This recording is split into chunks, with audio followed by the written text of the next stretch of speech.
Hello friends, welcome to my YouTube channel technical Adda. Friends, इस video में मैं ये डिस्कस करने वाला हूँ कि जो अप्रेंटिस के लिए जो वैकेंसी निकली है न्यू ECIL द्वारा, उसके बारे में डिस्कस करेंगे। और इसमें टोटल पोस्ट कितने हैं और फॉर्म कब से स्टार्ट होगा, किस माध्यम से फॉर्म भराया जाएगा, ऑफलाइन या ऑनलाइन, और इसमें कौन कौन से ट्रेड हैं, कौन, और ये इस फॉर्म को किस राज्य वाले भर सकते हैं, ऑल इंडिया पे है या कुछ स्पेशल स्टेट के लिए है। तो ये पूरा वीडियो आप हमारे शुरू से अंत तक देखते रहिए। तो चलिए, यदि आप हमारे चैनल पर न्यू हैं तो चैनल को सब्सक्राइब कर ले और लाइक करें, अपने दोस्तों को शेयर करना ना भूले फ्रेंड्स, और बेल आइकन को भी प्रेस कर दे, क्योंकि बेल आइकन को प्रेस करते ही मैं जैसे ही न्यू वीडियो लाऊंगा वो आप तक नोटिस जाएगा। तो चलिए वीडियो को स्टार्ट करते हैं। ये वैकेंसी निकाली गई है ECIL द्वारा ITI ट्रेड अप्रेंटिस के लिए, और इसका जो फॉर्म का रजिस्ट्रेशन डेट है वो 24/8/2020 से स्टार्ट होगा, और इसका जो लास्ट डेट रखा गया है 19 सितंबर 2020 के 4 बजे तक समाप्त हो जाएगा। और ये जो एप्लीकेशन मांगा जाएगा वो ऑनलाइन होगा, मतलब आप कंप्यूटर या लैपटॉप से ही फॉर्म भर पाएंगे। और जो डॉक्यूमेंट वेरिफिकेशन का भी टाइम दिया गया है, डेट दिया गया है, वो है 24/9/2020 से 30/9/2020 तक। और कंप्लीट ऑफ ज्वाइनिंग फॉर्मेलिटीज़ जो ज्वाइनिंग करवाएगा 9/10/2020 को है, ज्वाइनिंग करवा लेगा इस वैकेंसी पे। Apprenticeship training will start from, और ट्रेनिंग जो स्टार्ट होगा 12/10/2020 से। तो जैसा कि आप देख पा रहे हैं, ये ECIL का नोटिफिकेशन है, और यह जो कंपनी है electronic corporation of India limited, government of India enterprise, ECIL post Hyderabad. ये जो अप्रेंटिस करवाएगा वो हैदराबाद में ही जो है पता है। आगे है ECIL a public sector enterprise under department of atomic energy is inviting application through online portal of the engagement of ITI trade apprenticeship at ECIL Hyderabad under act apprenticeship 1961 के अनुसार जो है अप्रेंटिस करवाएगा। और इसमें जो ट्रेड दिया गया है, इसका जो पहले बता दे फ्रेंड्स की जो टोटल पोस्टों की संख्या है वो 285 है। 285 टोटल पोस्टों की संख्या है, जिसमें से कि ट्रेड वाइज इलेक्ट्रीशियन का टोटल पोस्ट दिया 38, जनरल का 19, OBC का 10, जैसा कि आप देख पा रहे हैं। एंड इलेक्ट्रॉनिक एंड मैकेनिक का जो है टोटल पोस्ट 81 दिया गया है, और फीटर का 80 दिया गया फीटर का। और रेफ्रिजरेटर या AC के लिए 7 दिया गया है, और MMV के लिए टोटल पोस्ट 3 है, टर्नर का 9, और मशीनिस्ट का 7, मशीनिस्ट G का है जो 5, और टूल मैन का है 4। नेक्स्ट है कारपेंटर का 7 और कोपा का 10। डीजल मैकेनिक का टोटल पोस्ट 5 है, प्लम्बर का 3 है, SMW का 3 है, वेल्डर का 16, पेंटर का 7। और इसमें जो एज मांगा जा रहा है, candidate should not be less than 18 year of age on 11/10/2020, यानी 11/10/2020 तक के डेट में 18 साल से नीचे नहीं होना चाहिए। नेक्स्ट है अप्रेंटिस पीरियड। अप्रेंटिस का जो पीरियड रहेगा, the tenure of the apprentice of the above trade would be 1 year only, which will commence from October 2020, यानी कि 1 ईयर का अप्रेंटिस पीरियड रहेगा। और इसमें इसेंशियल क्वालिफिकेशन जो मांगा जा रहा है वो ITI पास सर्टिफिकेट रहना चाहिए NCVT से, और ट्रेड वाइज, यानी इसमें ITI पास ओनली NCVT खोजा जा रहा है, SCVT का यहाँ पे जिक्र नहीं किया गया है। तो जो स्टूडेंट SCVT से ITI किए हैं उनके लिए इसमें नोटिफिकेशन में नहीं दिया गया है, आगे अगर मिलता है तो आपको बताया जाएगा। नेक्स्ट है मेथड ऑफ सिलेक्शन। इसका जो सिलेक्शन होगा, candidate will be select on the basis of marks secure in the ITI in the order of merit subject to, यानी कि इसमें जो मेरिट बनाया जाएगा डॉक्यूमेंट वेरिफिकेशन के लिए, वो ITI के मार्क्स कितना ज़्यादा आप लाए हैं उस बेसिस पे बनाया जाएगा। जितना मार्क्स आपका ITI में ज़्यादा रहेगा, मेरिट में आपका सिलेक्शन होगा। इसका डॉक्यूमेंट वेरिफिकेशन जैसे कि मैं बता दिया हूँ फ्रेंड्स, 24/9/2020 को से 30/9/2020 तक रखा गया है। और आगे अधिक डेट में आगे पीछे होता है तो नोटिफाई किया जाएगा। नेक्स्ट है वेन्यू ऑफ डॉक्यूमेंट वेरिफिकेशन। जो डॉक्यूमेंट वेरिफिकेशन के लिए आपको बुलाया जाएगा उस पते के बारे में इसमें दिया गया है। इसमें दिया गया पता electronics corporation of India limited, corporate learning and development centre, Nalanda complex, TIFR road, ECIL Hyderabad, pin code 500062। और यहाँ पे दिया गया है ईमेल ID भी 2 को दिया गया है जिस पे आप कांटेक्ट कर सकते हैं।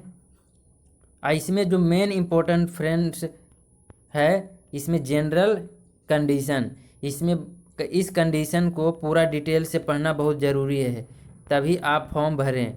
तो चलिए इस कंडीशन को हम मेन पॉइंट बता देते हैं।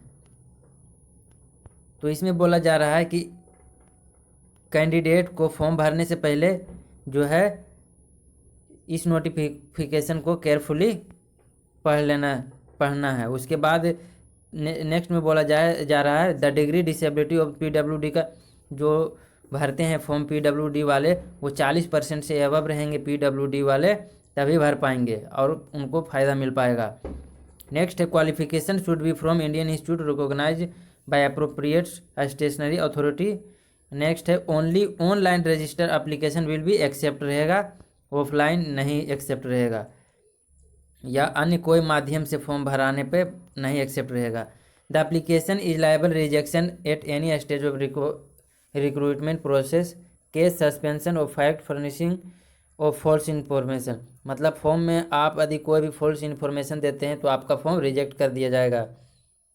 नेक्स्ट है फॉर क्वेरीज कैंडिडेट में visit the online ECIL website and go through the frequent asked question. यानी कि इसमें जो बोला जा रहा है कि कोई भी जानकारी या पूछताछ के लिए आप इस ECIL की वेबसाइट पे FAQ में जाकर आप वहाँ पे क्वेश्चन कर सकते हैं, जानकारी आपको दिया जाएगा। नेक्स्ट है कैंडिडेट है to quite his her system generated application number allot for all future.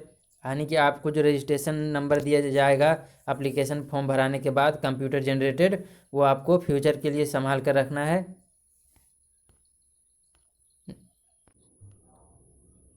ECIL reserve the right to increase decrease the notice vacancy seat या बेस्ड ऑन नीड। यानी कि वो अपनी आवश्यकता अनुसार सीट को घटा बढ़ा सकता है। इसमें मेन पॉइंट ये दिया गया है। नेक्स्ट है candidate who have already undergone और who are currently undergone apprenticeship under act 1961 government PSU और private organisation are not eligible to apply. यदि आप, इसमें बोला जा रहा है कि आप कोई प्राइवेट सेक्टर में अप्रेंटिस कर रहे हैं या कर चुके हैं तो आप एलिजिबल नहीं हैं फॉर्म भरने के लिए और आपको नहीं दिया जाएगा ट्रेनिंग करने के लिए बोला गया है।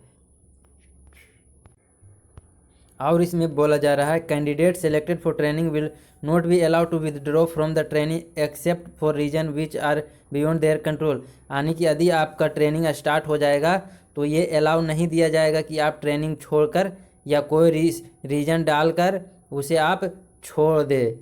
इसमें ये आगे बोला जा रहा है before commencement of the training the candidate will have to execute a contract apprenticeship. यानी कि आप जब ज्वाइनिंग कर लेंगे तो आपको एक कॉन्ट्रैक्ट नंबर जनरेट कर दिया जाएगा। आगे है those who absent themselves are liable to refund the whole cost of their training as well as the amount received as a stipend as determined by the central apprenticeship advisor।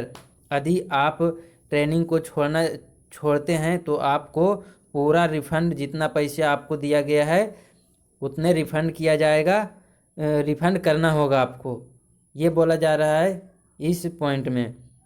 तो इसलिए आप joining जब भी करें friends तो ध्यान में रख कर कि आप इस कंपनी में पूरा अप्रेंटिसशिप करना चाहते हैं या कर पाएंगे तभी भरें, नहीं तो आपको दंड भरना पड़ जाएगा 30 से 40 हज़ार के बीच में।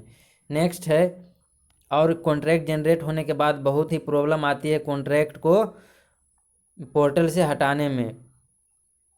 और अगर पोर्टल से अप्रेंटिसशिप कॉन्ट्रैक्ट नहीं हटेगा तो आप कहीं भी अप्रेंटिस दोबारा नहीं कर पाएंगे। नेक्स्ट है, every apprentice who had completed the period of training will have to undergo test conducted by the National Council of Training in the vocational trade determine his or her proficiency in the designated trade. Only on passing the test certificate proficiency in the trade would be issued by the National Council।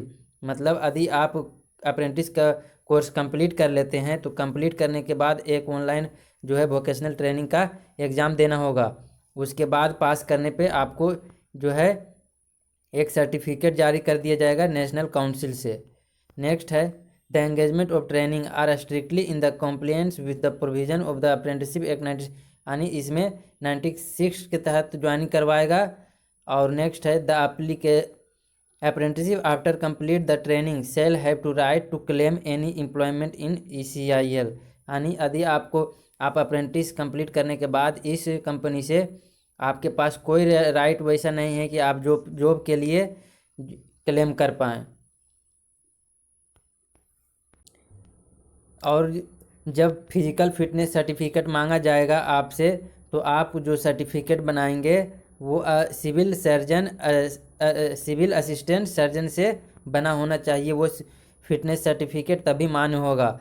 और इस form को जो भर पाएगा friends, जो student Telangana state से हैं या तेलंगाना स्टेट उनका रेसिडेंट है वही स्टूडेंट भर पाएंगे इस फॉर्म को। ये बहुत बड़ा इस नोटिस में पॉइंट दिया गया है कि सिर्फ तेलंगाना स्टेट से जो बिलोंग करते हैं स्टूडेंट वही फॉर्म भर पाएंगे। अदर स्टेट से जो है स्टूडेंट अदर स्टेट का नहीं भर पाएंगे, इसमें ये बोला जा रहा है और लिखा भी गया है नोटिस में। नेक्स्ट है, इस फॉर्म को अप्लाई करने के लिए आपको अप्रेंटिसशिप पोर्टल पे जाना होगा जो कि है www.apprenticeshipindia.org पे जाके आपको अप्लाई करना पड़ेगा। Eligible candidate have to register in the online web portal, registration पहले करना होगा। उसके बाद ministry skill development and entrepreneurship MSDE पे अप्रेंटिस पोर्टल पे जाके रजिस्ट्रेशन करके उसके बाद वहाँ पे अप्लाई करना पड़ेगा अपॉर्चुनिटी में सर्च में करके जाकर। नेक्स्ट है, then the MSD registered eligible candidate have to apply online through the website of. वहाँ पे रजिस्ट्रेशन करने के बाद आपको www.ecil.co.in पे जाके करियर पे जाना है और फिर रिक्वायरमेंट को सिलेक्ट करना है। तब online application process will be operational from 24 से 19 तक आप भर पाएंगे। यानी कि पहले अप्रेंटिसशिप पोर्टल पे रजिस्ट्रेशन करना होगा, उसके बाद ECIL.co.in पे जाके भरना होगा फॉर्म। क्योंकि www.ecil.co.in पे वही स्टूडेंट भर पाएंगे जो स्टूडेंट यहाँ पे अप्रेंटिसशिप पोर्टल का रजिस्ट्रेशन के उनके पास नंबर होगा। क्योंकि अप्रेंटिसशिप पोर्टल पे जाने के बाद आपको प्रोफाइल पूरा सेट करना होगा क्वालिफ़िकेशन का और आधार नंबर वगैरह डालकर। उसके बाद जो रजिस्ट्रेशन मिलेगा आपको ECIL पे जाने के बाद ऑफिशियल वेबसाइट पे आपको रजिस्ट्रेशन नंबर डालना होगा। नेक्स्ट है, after applying online the candidate required to take print out of the registered online application. मतलब फॉर्म को ऑनलाइन करने के बाद आपको एक प्रिंट आउट में उसका जो है लेकर फ्यूचर के लिए रखे रहना है और जब मांगा जाए वो तो उस फॉर्म को आपको देना पड़ेगा ज्वाइनिंग टाइम या कभी भी। जैसे कि आप देख पा रहे होंगे फ्रेंड्स, ये नोटिफिकेशन में और इसमें नो TADA दिया जाएगा, यानी आपका जो है खर्च से रिलेटेड आप वहाँ जाएंगे डॉक्यूमेंट वेरिफिकेशन टाइम और डॉक्यूमेंट वेरिफिकेशन नहीं हो पाएगा, ज्वाइनिंग नहीं हो पाएगा आपका, तो TADA यानी कि ज्वाइनिंग भी हो जाएगा फिर भी आप एलिजिबल नहीं है TADA के लिए। और नेक्स्ट में बोला जा रहा है, the date time mode of venue of document verification will be hosted on website ECIL.co.in पे जाके आप पूरा डिटेल जान सकते हैं। और इसमें बोला जा रहा है कि online registered application form duly sign and with recent colour passport photograph. Next बोला जा रहा है कि document verification time all original certificate लेकर आना है और MSDE रजिस्ट्रेशन, MSDE में जो आप रजिस्ट्रेशन करेंगे उसका प्रिंट आउट प्रोफाइल का लेकर जाना होगा और डेट ऑफ बर्थ से रिलेटेड आइडेंटिटी लेकर जाना होगा और गवर्नमेंट इश्यू ओनली लाइक आधार कार्ड, ड्राइविंग लाइसेंस, पासपोर्ट वगैरह ये सब लेकर जाना होगा जिसमें आपका डेट ऑफ बर्थ रहे। और ऑलरेडी तो मैट्रिक के सर्टिफिकेट में डेट ऑफ बर्थ रहता ही है। नेक्स्ट है, यदि आप SC ST OBC से बिलोंग करते हैं तो आपको SC ST OBC का सर्टिफिकेट बनाकर ले जाना होगा डॉक्यूमेंट वेरिफिकेशन के टाइम में।